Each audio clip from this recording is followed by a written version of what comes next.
Shalom and welcome to today's Middle East Report. In this programme today we'll be discussing the ongoing crisis regarding anti-Semitism within the Labour Party and saying why this is so dangerous. And we'll also be discussing the political drama unfolding in Israel as Prime Minister Netanyahu fails to bring about a coalition. And so Israel's heading for new elections.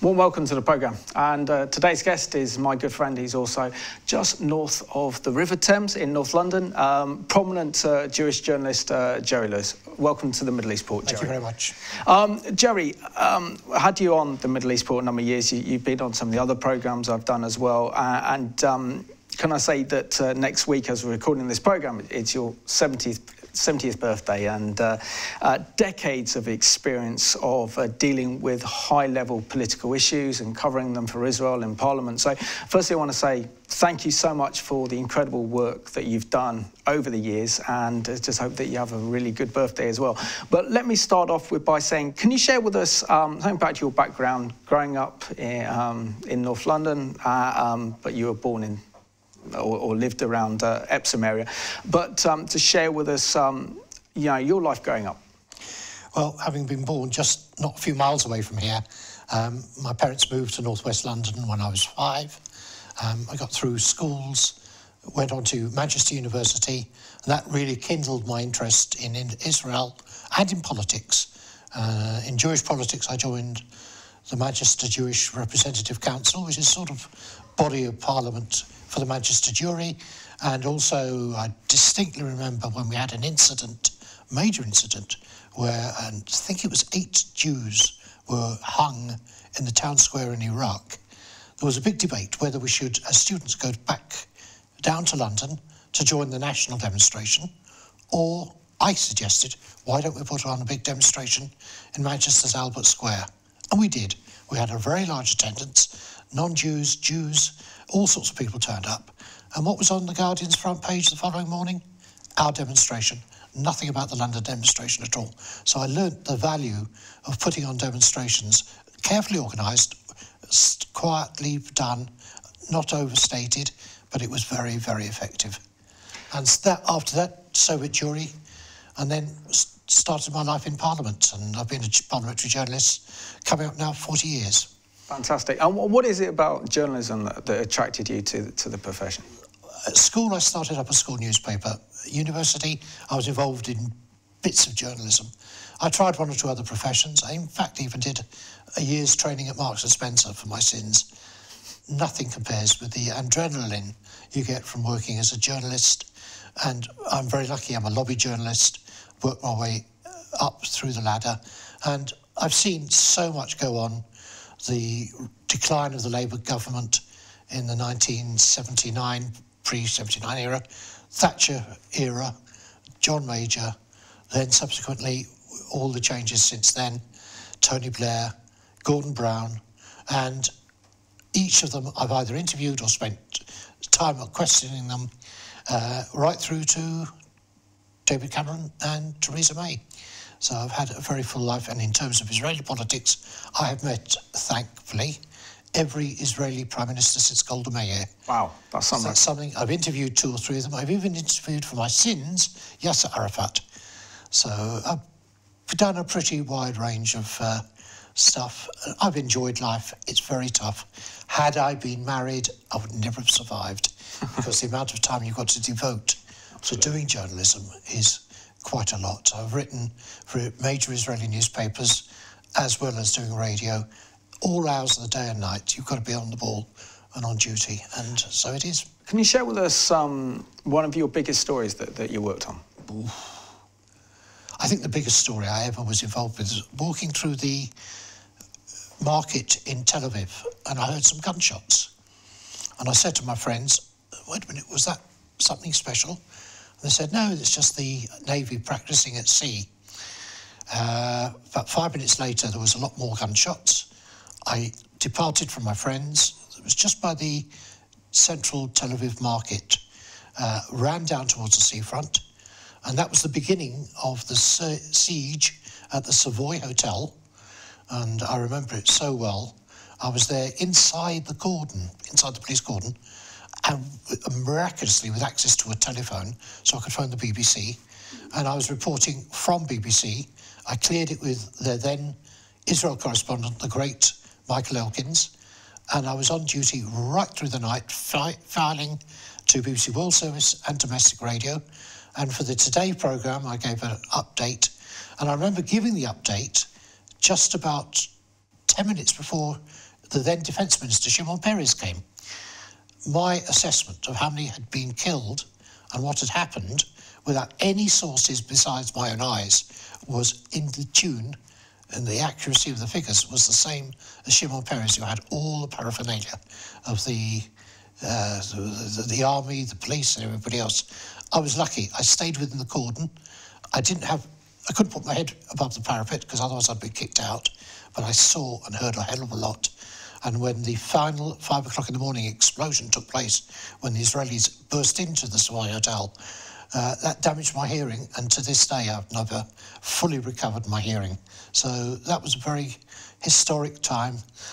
My good friend, I don't know if the name would bring a memory for many of your viewers, but there was a guy called Eric de Morney, the BBC, very, very powerful and wonderful correspondent in Moscow. He was in those days just retiring from Moscow and was running the newsroom that night. I'd known him from Soviet Jewry days, and we just got on so well on the radio. He understood I didn't have many facilities. It was just a wonderful occasion. I think that was my biggest night. But I've done lots of other things, interviews, cross swords with Margaret Thatcher, did a wonderful interview with Yitzhak Rabin's widow, and travelled a lot, seen the other side of the Suez Canal in Egypt, been to Gaza, been up the Golan. It's just a wonderful period. And I've seen a hell of a lot in Parliament. And I know that's one of the things you're going to be asking about, what's happening in Parliament. Absolutely. But things have changed, and it's very, very tough now. Have you ever known a time in your journalistic career covering events taking place in Parliament where the issue of anti-Semitism has so much dominated the news headline and political discussion? It's got far, far worse than ever we could have dreamt. The first debate, Corbyn's debate on anti-Semitism held last year, was a real eye-opener to many, many MPs, and the subsequent debate this year only added fuel to the fire. Last year's one, the whole atmosphere changed during the debate, and the government ministers answering the debate realised there was something very substantially wrong. And it's gone on much worse since, because we have at the top of the Labour Party now people who just are not willing to deal with the issue for various reasons, some political, some personal. But it's ended up that the Labour Party is in a terrible mess. Now, that's not to say that the Conservative Party are without fault. They've got division lines on Brexit. They have got a small problem with Islamophobia. And they have both parties now suffering for not telling the whole truth over Brexit. Nobody knows what's going to happen next. The same way as in Israel, there's going to be an election. Nobody knows this, even if there's going to be an election here. My thoughts simply are, it's very doubtful in this country because Turkish don't vote for Christmas, and MPs are liable to lose their seats based on the current opinion polls. No, we're living in dramatic times. But why do you think the issue of anti-Semitism has plagued the leadership of Jeremy Corbyn so much that literally there isn't a week that goes by we don't see this issue on newspapers or discussed by our... Let's take the opening gambit, and these are my personal views, not speaking on behalf of Israel Radio. Jeremy Corbyn is not an anti-Semite. He has in his DNA, in his bones, a pathological hatred of Israel, anything to do with Israel.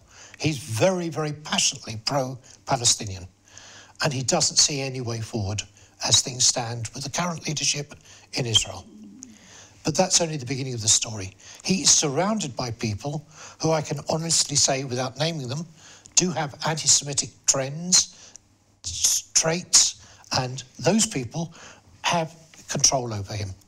And it's very sad that some of those individuals are right at the top of the hierarchy, not elected, but are able to shape his policy and shape what he does and how he does it. Yes, he's friendly with Hamas and Hezbollah. He said he was trying to do a peace process, but it's amazing he never ever spoke to anybody, even on the left of the Israeli side. So how can you do a one-handed peace process? And two, I've known the guy for nearly 30 years. He's intrinsically anti-racist, but underlying everything he thinks and does is a gut feeling that he can't trust or stand Israel because of its relations with America. And when you see what's happened over the last few days during the Donald Trump visit, you begin to understand he is more anti-American and brackets anti-Israel than anything else. And it's sad. The saddest part of the whole theoretical situation is that all previous Labour leaders have had an affinity for Israel, not to say they don't support Palestinians, but they understand Israel and have worked towards improving the relations between Britain and Israel to a very great degree. You look at Tony Blair, look at Harold Wilson, just amazing what friendships were brought up. The love affair between Golda Meir and Harold Wilson, notoriously reported. But the bottom line is, all that's been swept away by this new breed of left-wing Labour Party supporters who sadly were admitted by Ed Miliband and who have no gravitas, no interest, no history of the Labour Party. They're cheaply involved in something, £3 membership, it's a nonsense. And that's the beginning of the end of the Labour Party as we know it. Many MPs have departed, others are on the verge of departing, and the opinion polls spell it out. Constantly he puts out a statement, or his team put out a statement, I'm against anti-Semitism. He doesn't understand anti-Semitism. I watched the beginning of the Chakrabarti report and the end of the Chakrabarti report when it was published. I don't call it a whitewash, but everything it was supposed to do, nothing came of it. There have been people intervening at the highest level to stop the investigations. And now that the Equalities Commission put their teeth into the Labour Party, it's serious time for them. And how serious is it, the fact that the Equalities and Human Rights Commission have decided to launch a formal investigation into, and according to my notes, unlawfully discriminating against, harassed or victimised people from the Jewish community? Mega serious. This is a body with teeth, set up by Tony Blair. Two aspects. One, the only other previous time they've looked at any political party was the BNP. And the BNP has dissolved. We don't even see much of it around now. With the Labour Party, it's a different ballgame. They did an initial investigation, and their initial investigation proved to them there is something to answer. And I give credit to the deputy leader, Tom Watson, who stood up to a lot of pressure within his own party to try and fight back and say, look, we actually do understand. We have seen how the investigations have disappeared. Some of them, people have been wiped, their slates have been wiped clean. It's a miracle that Ken Livingstone has been suspended, because every signal we were getting was that Ken Livingstone would be reinstated in the party. There were issues over a number of people. We can go through some of the cases in a few moments. But the bottom line is the Equality Commission has got teeth, and it can impose rules and regulations on the party. It can even replace staff if they wanted to. If they find people have been absolutely pure anti-Semitic in their activities and not just incompetent, they've got the ability to do an amazing amount of damage to the current regime of the Labour Party. And Jeremy Corbyn doesn't get it.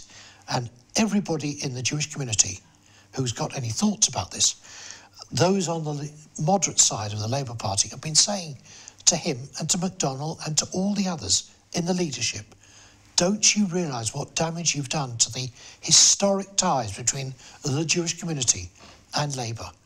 There's been funding from many Jewish supporters, which has kept the party going. Whether it's a good idea or a bad idea, people can decide. The Conservatives get a lot of money from Jews as well. That's just the way it is. But The Labour Party has been reliant on Jews. They used to have 30 Jewish MPs, now down to 1. Wow. Or 2. It's very, very sad. The others just can't stand the heat. It's very, very unpleasant.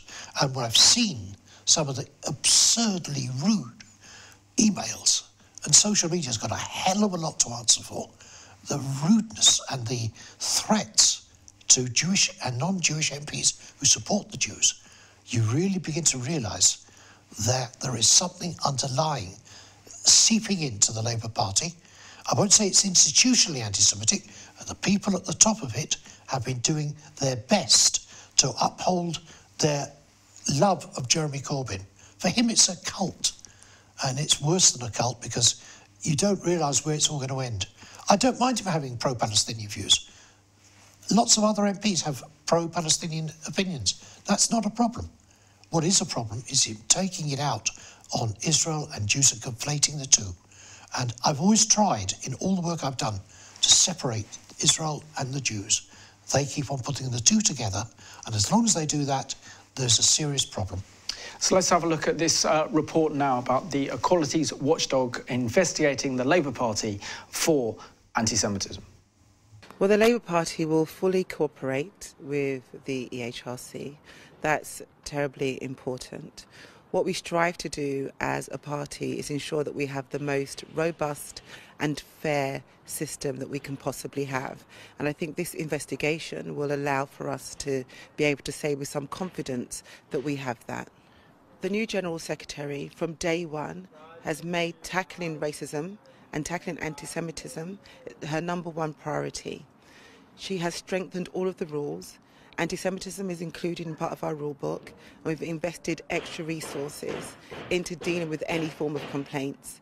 The EHRC's investigation will actually help us to ensure this complaints procedure is exemplar to any other political party. But it's something that all political parties have to take seriously. I don't think you can compare the two in terms of the Labour Party and the BNP. The BNP had a specific rule that disallowed any non-white people from joining. The Labour Party is nothing like that at all. The Labour Party at its heart and its core is an anti-racist party. We fight racism wherever we see it.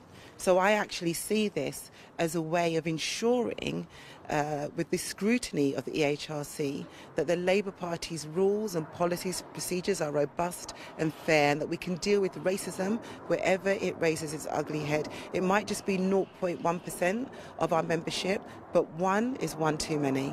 Well, I think that it's a disappointing moment, and I mean, I feel some shame in the fact that we've even got any racists in our party, but we are a party of over 1 million people, and racism is on the rise globally, and so some of that is in our party and we have to rule it out. But it's really important that the Labour Party builds trust within the Jewish community, and I think that this investigation will help us to do that, and the Labour Party will fully cooperate as much as it can with everything and be fully transparent to ensure that we have policies and procedures that are robust and fair and are speedy. Some of the complaints were that, you know, it took too long to find a resolution to somebody that was accused of anti-Semitism. This, I think, would ensure that our processes are sped up.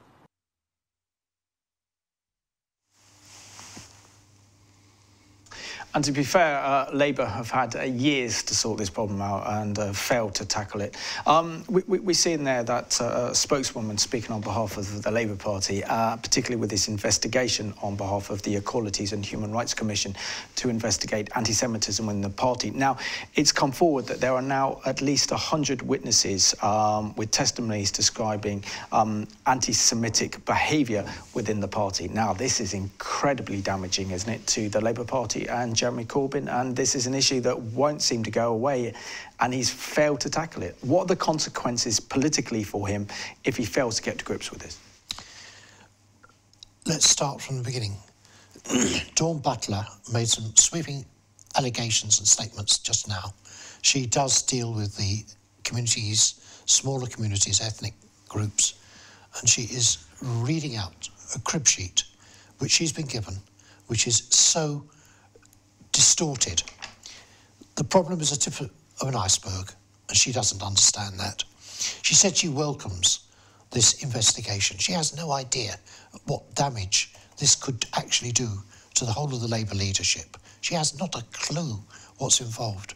She isn't even at the centre of the politics of this, and that's one of the biggest problems. Denial is one of the biggest things she had, not major issue. Yes, we've spotted this and that, the other. What's been happening is that people have been investigated occasionally, but those that are close to the leadership or have got a link with the leadership, there's an intervention from those right at the section, head of Corbyn's office or just below it, who have said, no, we're going to let them off. And a week or two after they've been, quotes, suspended, are reinstated without a word. And it's been going on for so long that most people expect, yes, we can do a fake apology. It's easy to say sorry. And 5 minutes later, they're reinstated. But what they've done is just rubber stamped the situation which exists. They've abused the process. Labour have Jenny Formby set up, claims it's of top priority, and she is in charge of the whole procedure. They don't have enough staff to do the job. The staff they put in charge of it are Corbynists and take the same view as Jeremy Corbyn. The Momentum Group has got a lot to answer for. I'm not saying, even though Joan Landsman runs the Momentum Group, he has now come up against anti-Semitism within Momentum. And there's a big divide now between John Landsman and the rest. That brings in Pete Wilsman, whose name is become familiar over the last few days. And we've got the situation by which the Labour Party deliberately ignored the definition of Holocaust, done by the Holocaust, International Holocaust Organisation. What is anti-Semitism? They did it because they wanted to be clever.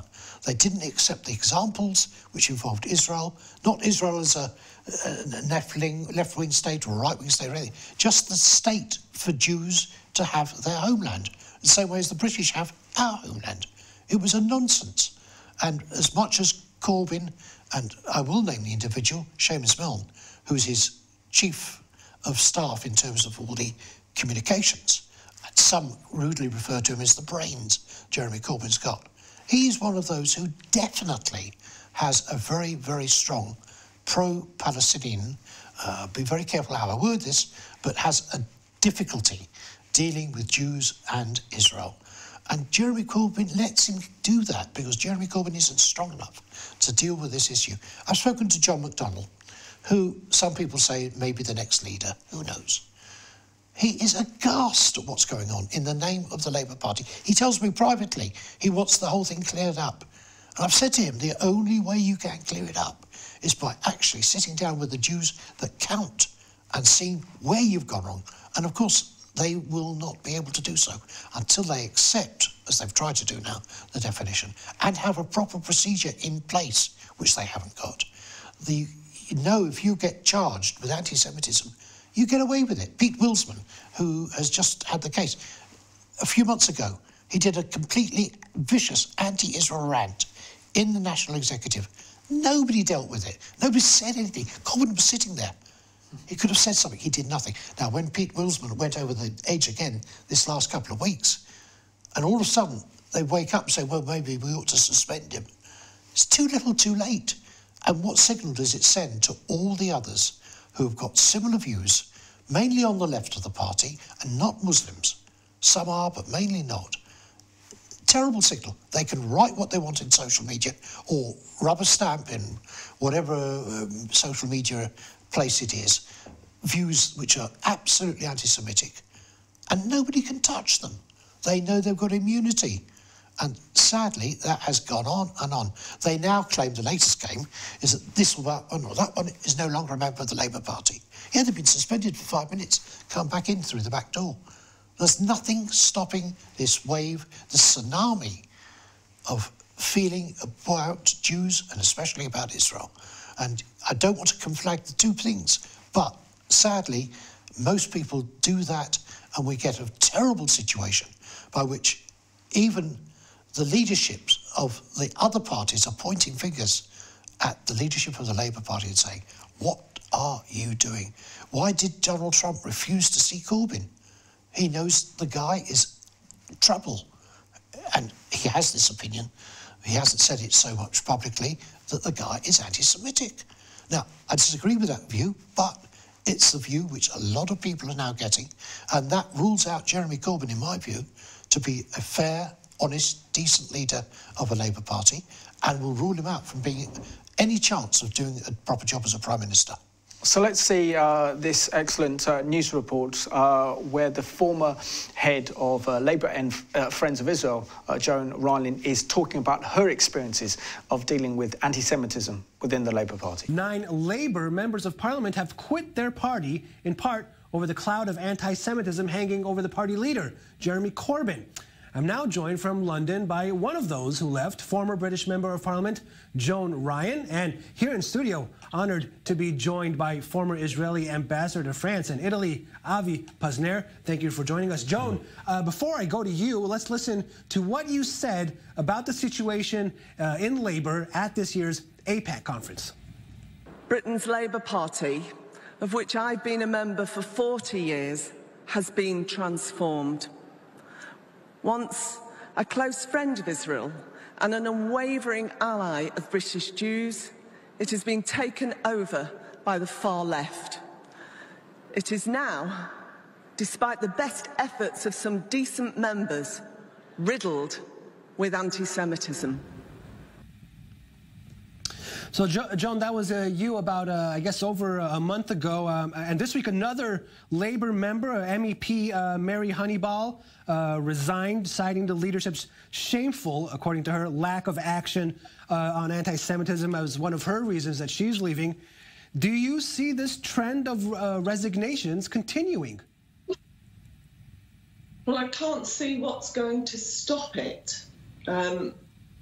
There's been a very significant poll in just the last week that's been reported in the Jewish Chronicle. It was undertaken by YouGov, and that indicates that it's not just Labour MPs or Labour Party members who are concerned, but that... Yeah, actually, you know what, Joan, I'm going to stop you there because I do have the numbers for the poll. We're going to put it on the screen, and then I'll let you talk some more about that. The numbers say 50% of voters say Labour has problem with anti-Jewish racism. 60% say Corbyn has been neither honest nor transparent in responding to anti-Semitism claims. 65% of voters believe Corbyn's handling of anti-Semitism claims has been incompetent. And 36 say that Corbyn is himself an anti-Semite. I want to get your reaction to that poll, and I'm wondering also, can I ask you where you belong if I ask you, do you believe that Corbyn is an anti-Semite? Yes, I do, sadly. It's very difficult to say that when you're a member of the Labour Party, but I no longer am. And I believe many members of the Labour Party believe that. And this issue now has a cut-through that it didn't have previously. We know now from that poll that 80% of people are aware of this problem and that it exists in the Labour Party. And it is having a significant impact on the Labour vote. The problem now is that, yes, it's recognised, Labour Party members know it, Labour MPs know it, they're very, very unhappy about it. Very many of them are very unhappy and raise it on a very regular basis. But that's not enough. They've got to do more. Avi, let's let Avi chime in on this. What do you think? What's your reaction to this poll, and why is Corbyn not? He can't nip this thing in the bud anymore. No, I cannot understand how it happened. I cannot understand how somebody in Great Britain, a politician, suddenly raises the flag of anti-Semitism. And I wanted to commend Mrs. Ryan for leaving the party. I think it takes a lot of courage to do that. And I am very worried about what's happening in the UK, about those feelings in the Labour Party. I remember the Labour Party where you had a very strong presence of Friends of Israel of the Labour Party. I remember that well. A few years ago, it was a very powerful group. I don't know if it still exists now, because they can feel, I think, from the top, they can feel the winds of anti-Israel, anti-Semitism, and the Labour Party has changed. By the way, go ahead. It's not only in Great Britain, it's in all Europe that you see a rise of anti-Semitism. Yeah, well, we're going to talk about the EU Parliament elections and results in just a minute. But, Joan, back to you. Do you see a poll like this having any effect on Corbyn, on his ability to lead? Yes, I do think it's having a very real impact. However, the problem is Jeremy Corbyn and his allies, whose ideology drives their anti-Semitism, have control of the Labour Party at every possible level. They have their hands on all the levers of power.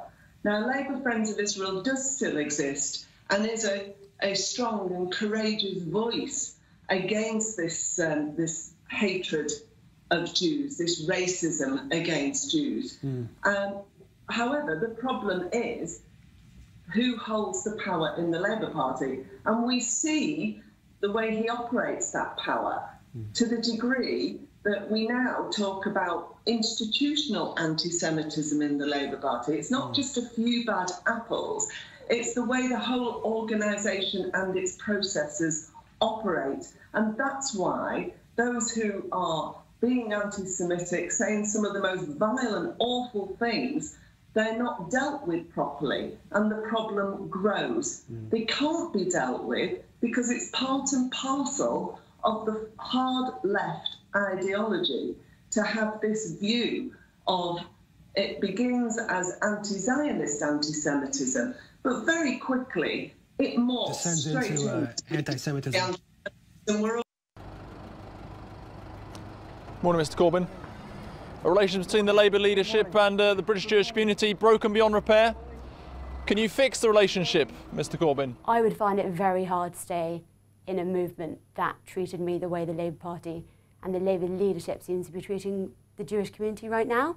The fact that we even have to now tell people that we're an anti-racist party shows that this is an issue. And it doesn't ultimately affect my opinion of the party, because I've met so many hard-working, fair-minded, and just fundamentally good people in the party, but it massively affects my opinion of Corbyn. From the top of the party, not just Jeremy Corbyn, but some of the people on the National Executive Committee and the General Secretary has not been strong enough, and they have not actually stood up and said this needs to stop. How the Labour leadership, who are meant to be anti-racist and they're meant to be principled people, and that's why people voted for them, are enabling this is shocking and really horrifying to me. Corbyn repeatedly hasn't come out strong enough against anti-Semitism, and I think the Chakrabarti report was his first kind of test to see if you could really tackle this, and he didn't. And since then there's been more stories. When he became leader, I wanted to give him a fair chance, but I think he ruined that fair chance. The problem is inaction at the top of the party, so Labour is probably institutionally racist at the moment. I feel, and lots of people in our movement and my friends who are Labour voters, feel quite powerless. You know, you hear with the NEC recording, the room was full of people and no one said anything. And it's like, this is how racism and sexism and classism have been able to perpetuate in our society, because people say nothing. Remove Pete Wilsman from his slate and say, I cannot associate with these people. We need action. Words don't count for anything anymore. We need action. I'll tell you, it's off the record. It's almost certain who was behind all this anti-Semitism against Jeremy. Huh? Almost certainly it was the Israeli embassy. Really? Yeah, because they caught somebody in the Labour Party. It turns out they were an agent in the embassy. The thing is that the people that are in the Labour Party doing it are people who are linked. One of them works indirectly for the Israeli embassy. So obviously, you know, I wouldn't want to be bothered to find out anyway, but my guess would be they're the ones whipping it up all the time.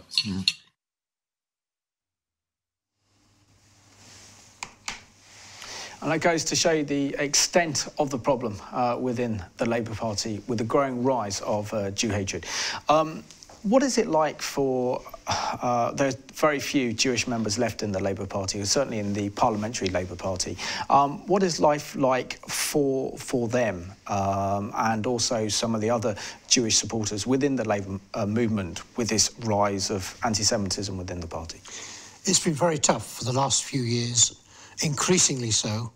The abuse that Dame Louise Ellmann's had in her Riverside constituency, next door constituency, Luciana Berger, who's now left the Labour Party. Ruth Smeeth had lots of problems. She's in Stoke-on-Trent. You have even Alex Sobel, Fabian Hamilton, both Leeds MPs. Ian Austin, who's now left the party, same problems in his own constituency. They've all had vicious, nasty emails. You speak to them privately and they don't hide the emails they've had, but they don't want to have them on public display because it's so chillingly nasty. Their staff are the worst affected because they're the ones that have to open up the emails, open the letters and deal with all this stuff, terrible stuff. And even MPs who've got no connections with Israel or the Jewish community have been under pressure as well. One or two MPs who turned up in support of the Jewish community in the big demonstration in Parliament Square, very dignified, last March, the end of last March, they were targeted. Even my own MP was targeted, and she's a Muslim. The absolute horrendous type of abuse which has gone on. And the Labour Party just sit back and say, we condemn it, we're against it, but they don't do anything.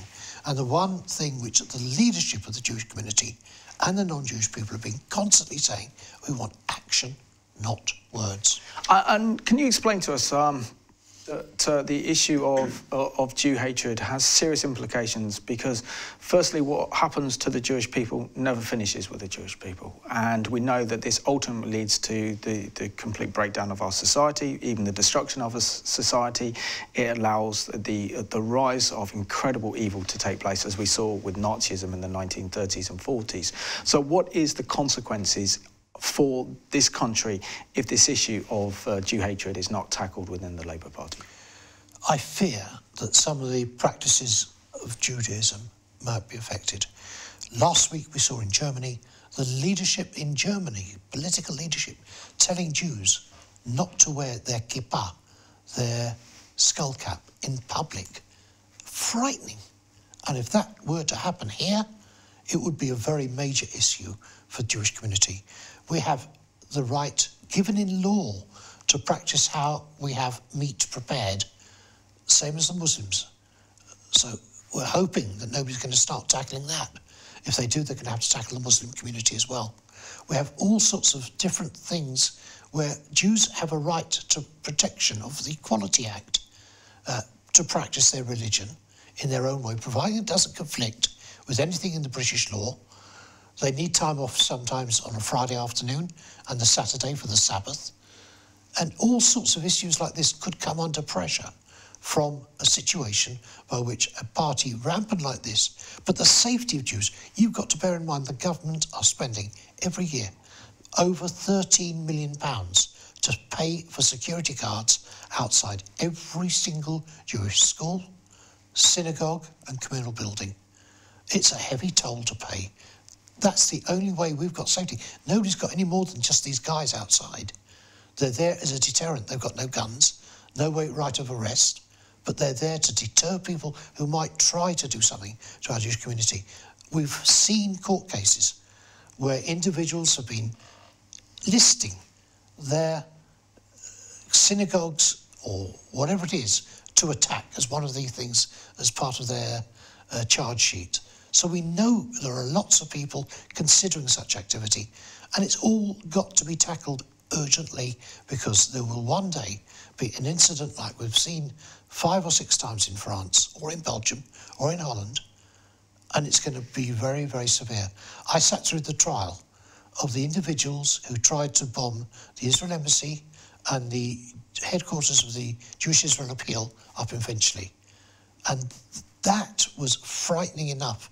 I remember the trial, another one, of a guy who tried to give a bomb to a poor Irish girl flying to Israel, and the plane was supposed to explode over the Swiss mountains.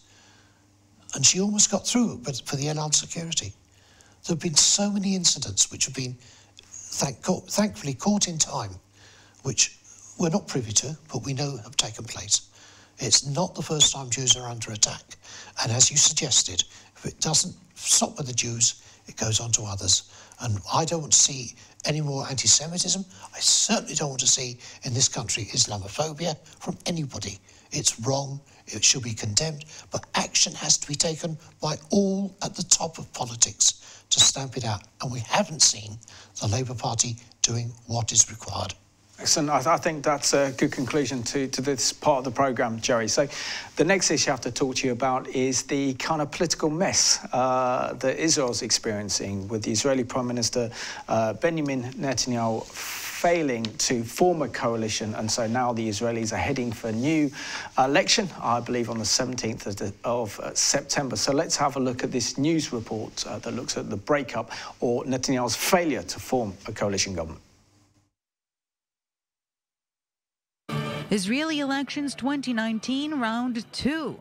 An unprecedented twist in Israeli politics. Despite last-minute efforts, Prime Minister Benjamin Netanyahu failed to form a coalition and succeeded in passing a motion to dissolve parliament. The country is once again in election mode.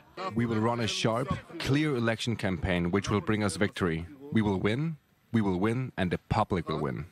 The late-night political drama was quick to shift to daylight political campaigning, or in other words, let the blame game begin. It's just unbelievable, Avigdor Lieberman is now part of the left. Avigdor Lieberman is part of the left. He's from the left's bloc. You give him votes for the right, and he doesn't give his vote to the right-wing government. That is what we see. There's no connection to the right. There's no connection at all to any political worldview. It's about a cult of personality and not a political worldview. Look, my friendly advice to Likud headquarters is you have to get a hold of a renowned psychiatrist with vast experience, because it won't work any other way.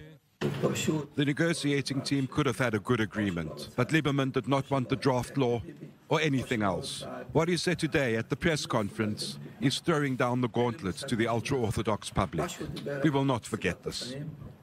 Now, parties throughout the political spectrum are getting ready to battle again. It is still unclear who will be in the race and in what capacity, but the emphasis of these elections is likely to change from the fight between right and left to inner bloc cannibalism.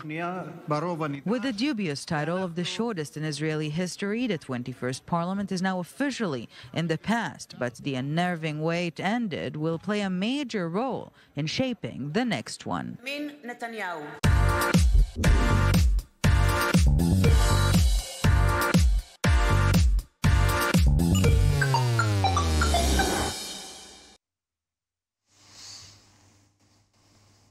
And I could be wrong, but I don't believe this is the first time I believe that any government that has won a general election in Israel has actually failed to form a coalition. So that's the big question, Jerry.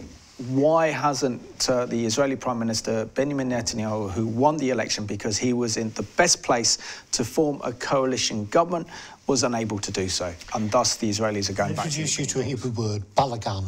I know that word very well. Balagan is just crazy, utter mess. That's what it is. Lieberman, who was seen in that instructive bit of film, runs the party who has got one principle. That is, he wants every Israeli to serve somehow or another in the army. The Orthodox groups say, we've got our boys studying in what's called a kollel or yeshiva, and that exempts them from the army. Nearly 80, 90,000. We don't know the full figures. They're all paid for by the state. They're sitting, learning day and night, but they're doing nothing towards the state. They have the protection of everybody else who's serving. They don't do anything. Lieberman put his foot in the ground and said, I'm not joining the coalition. You need 61, Netanyahu, to get to the top. 61 in a 120-seat Knesset. Without me, you don't have the 61. You would, with my Knesset members, you'd have had, in fact, 65. You'd have had a clear majority. You don't even have 60 without me. End of story. You can't form a coalition. I'm not budging. Now, Lieberman used to work for Netanyahu in his cabinet. He was very close. He was the defence secretary. Yeah. So that's the end of the arrangement. Bibi, with all his skills, great political skills, couldn't persuade anybody to join him. He even went to the Blue and White Party run by Benny Gantz, who came second in the election. And he went to the Labour Party, his political opponents. No joy. Nobody was going to join for the sake of him getting away. He's facing corruption charges. A month after the 17th of September, he is due in court. He's trying to get that postponed. Part of the deal with all the coalition partners for this last occasion was to get them to agree to give him immunity, so he knows he's going to be up against it.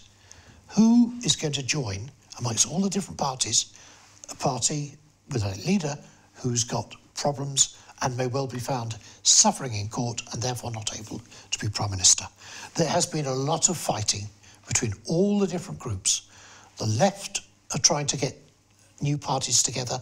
The right are trying to get new parties together, excluding Likud, excluding Blue and White. All the smaller groupings are trying to get together. Now, you may remember the name Naftali Bennett, who formed a new party with his sidekick Ayelet Shaked. All of a sudden, Netanyahu is trying to woo Shaked back into Likud, leaving Bennett out by himself. And Sarah Netanyahu said, over my dead body, she runs a hell of a lot of what Netanyahu does. She is unacceptable. Likud don't want her back, but she's the one that wanted to introduce new laws, A, to protect Netanyahu, and B, more important, to shake up the whole judicial system so that the judiciary is subject to the rules Netanyahu and his cohorts want. They want to have right-wing people running the judiciary so they don't take decisions which, at the moment, Israel is respected for around the world for its independent judiciary. You've got rumours that Ehud Barak, the former Labour Prime Minister, may come back into power. You've got rumours that the Merits and others are going to try and link with the Labour Party. There are all sorts of rumours which group might do well, might not do well. The latest opinion poll suggests that it is possible that Netanyahu might get as many as 68 right-wing groups behind him at the next election. Others suggest that the Blue and Whites might just get over the threshold of 61, but they need the Arabs to get together. The Arabs split last time round. The Arabs get together, then it's easier for them to join Blue and White. Netanyahu will turn around and say, well, Blue and White, you rely on the Arab vote, which is not a very nice thing to say in any case, because they're all Israelis. They have Israeli passports, they have every right to have a vote, etc., etc. So it's on a knife's edge. Nobody at the moment knows which way it's going to go. OK, we're down to about 4 minutes of the programme, so I've got two very important questions to ask you, Joe. What impact is this having on the Israeli electorate, is my first question. And secondly, does this postpone Jared Kushner's so-called peace plan and the deal of the century? Well, that's the easy question. Peace plan, forget about. It can't be launched in the current circumstances. And worse, the Palestinians don't want to hear about it. They've just awarded themselves another massive pay rise in the Palestinian National Authority, which has angered all the Palestinians who don't have any jobs. There's no meeting of minds between Hamas and the Palestinian Authority, so the whole of the Palestinian side is in disarray. He can't go to Netanyahu. Trump can't go there and say, look, this is a peace plan, we want to launch it. There's no government, so nothing like that's going to happen. The electorate are tired, they're fed up. They look at the Netanyahu scenario and they know, unless they're literally solidly Netanyahu fans, they know that something's wrong with the body politic in Israel at the moment. They've got this 3.25% level to overcome for any party to succeed. In Britain, we don't have this issue. The two main parties are broad churches. In Israel, there are lots of small groups of parties, and they're all vying. They were fighting for positions before Netanyahu gave up. They're going to be fighting again after this next election. He's got to get over 60, and at the moment, one opinion poll says he might. The electorate is very fickle. They're getting rather tired of Israeli politics. They've had no direction for a long time. The arguments between the Reform and Orthodox over conscription for the Orthodox boys goes on, there's no solution to anything. The only thing that's doing well is the economy. Well, that's something anyway. But what are the political implications? I mean, essentially, the government can't function. Therefore, what impact is that going to have on Israel's ability to govern, but also what impact will it have on Israel's security situation? Well, the first part is easy. The Israeli government carries on. Netanyahu, at the moment, has got 4 major portfolios besides being Prime Minister. He's running 4 major government departments, and the government carries on with the existing ministers. He sacked this one, he sacked that one, he sacked Shaked, who was the Justice Minister, sacked Naftali Bennett, who was Education Minister. He's tried to bring 1 or 2 others in. There's fierce rivalry within the Likud now, who know that he's going to go shortly. Gideon Sa'ar has spoken of one of those that might take over. So there's big conflicts even within Likud, as well as all the other parties. Nobody knows what's going to happen in that regard. Thankfully, the country is stable in every other direction. The economy, as I mentioned, its defence needs are being addressed. There's great concern about Iran and what's going on the Syria border. They uncovered a big tunnel from Lebanon, smashed that. They're watching out for more tunnels from Gaza. There's a very unhealthy and not a safe peace between Hamas and the Israelis over Gaza. So everything's in a state of flux at the moment. But this is the way Bibi likes it.